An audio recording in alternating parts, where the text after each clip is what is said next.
Ethan Calder had not meant to catch anything larger than a boar. The snare he built lay in a narrow pass between two granite ridges. A clever mechanism of braided steel cable and counterweights scavenged from an old logging rig.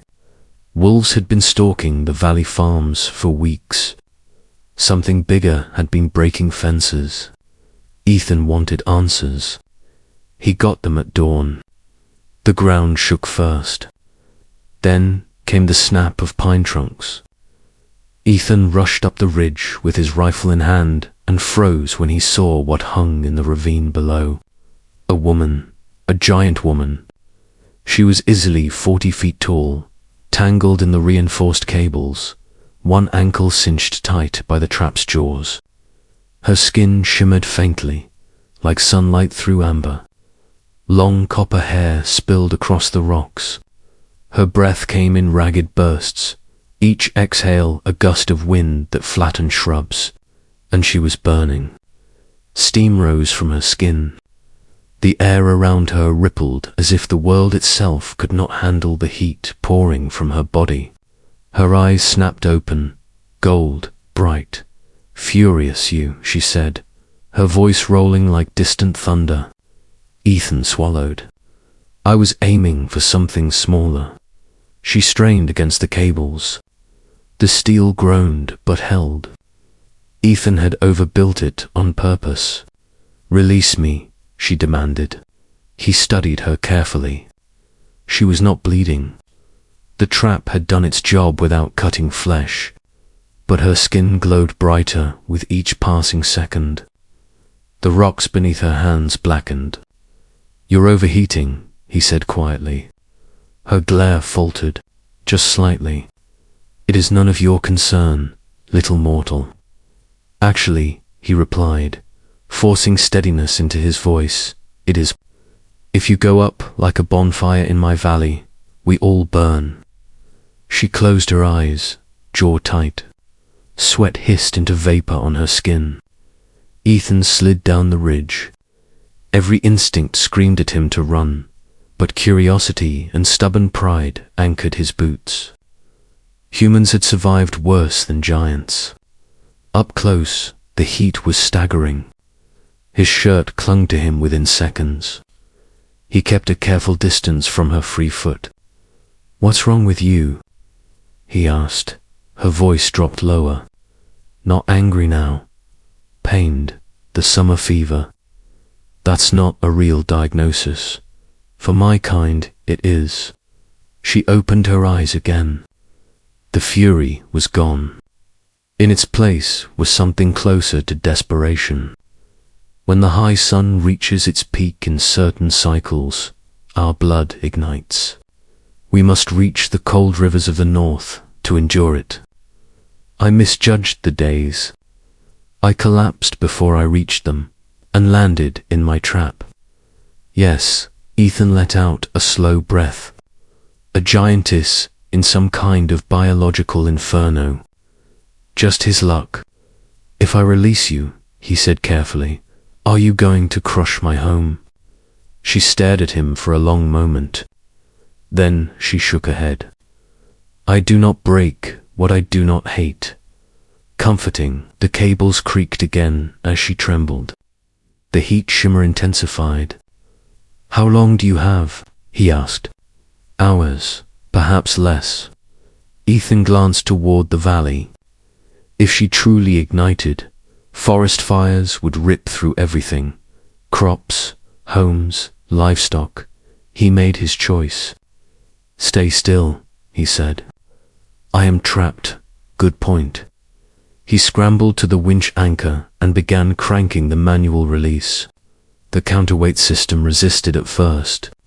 He leaned into it with all his weight. Metal screeched. The cable loosened inch by inch. The giantess watched him with an expression Ethan could not read. "You risk much," she said quietly. "Yeah," he grunted. "That's kind of our specialty."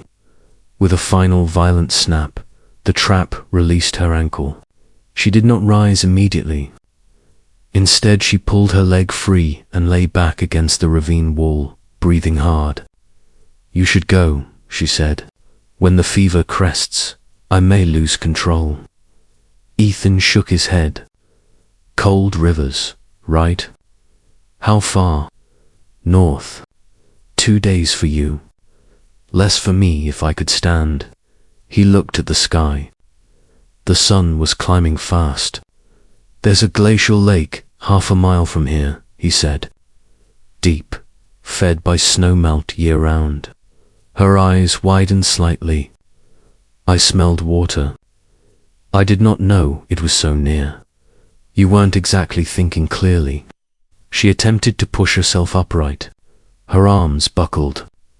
The ground scorched beneath her palms. Ethan stared up at her massive form and made another reckless decision. "Lean on me." She almost laughed. "You are the size of my hand." "Yeah, but I can guide you. Show you the path that won't collapse under your weight." For a moment she hesitated. Then she slowly rolled to her knees. The motion shook loose stones from the ridge. Ethan ran ahead, shouting directions. "Step left." "Not there. That's a sinkhole," she followed. Each step left a steaming footprint. The air smelled like rain on hot pavement. By the time they reached the lake, Ethan's legs felt like lead. The water lay still and blue between cliffs of ice carved by centuries. Without hesitation, the giantess waded in. The moment the water touched her skin, a violent hiss exploded across the valley. Steam billowed upward in thick clouds. The surface churned. Ethan stumbled back from the shoreline, shielding his face. For several terrifying seconds, he thought the lake might boil dry. Then the steam thinned. The water stilled. The glow beneath her skin faded from blinding gold to a soft ember. Her breathing slowed. She sank deeper until only her shoulders and head remained above water. Silence settled. Ethan lowered his hands. "You alive?" he called. Her eyes opened. Calm now, clear. "Yes."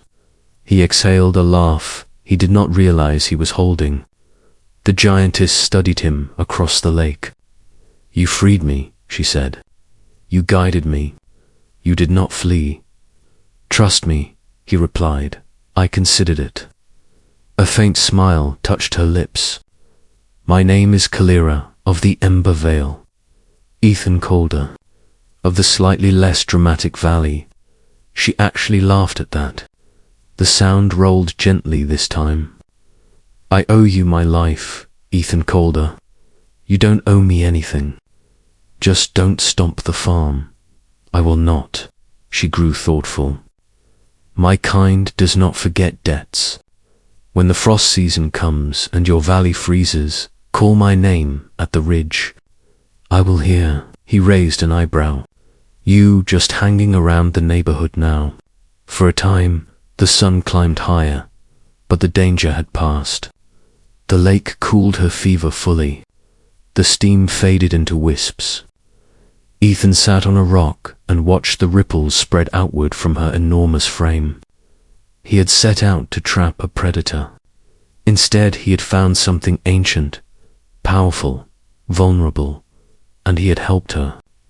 Humans were small, fragile, short-lived, but they were not helpless. Kalira shifted in the water and regarded him with quiet respect. "You are brave," she said. He shrugged. "We're adaptable." She nodded once. "That is why your kind survives." The wind picked up, carrying the scent of pine and clean snowmelt. For the first time that morning, the valley felt peaceful. Ethan stood and brushed dirt from his hands. "Well," he said, "I should probably dismantle that trap before I catch anything else mythical." Kalira's eyes glimmered. "Build stronger ones," she replied softly. "There are creatures far worse than I wandering these mountains." He paused. "Good to know." He started back toward the ridge, feeling the weight of the morning settle into something steady and proud.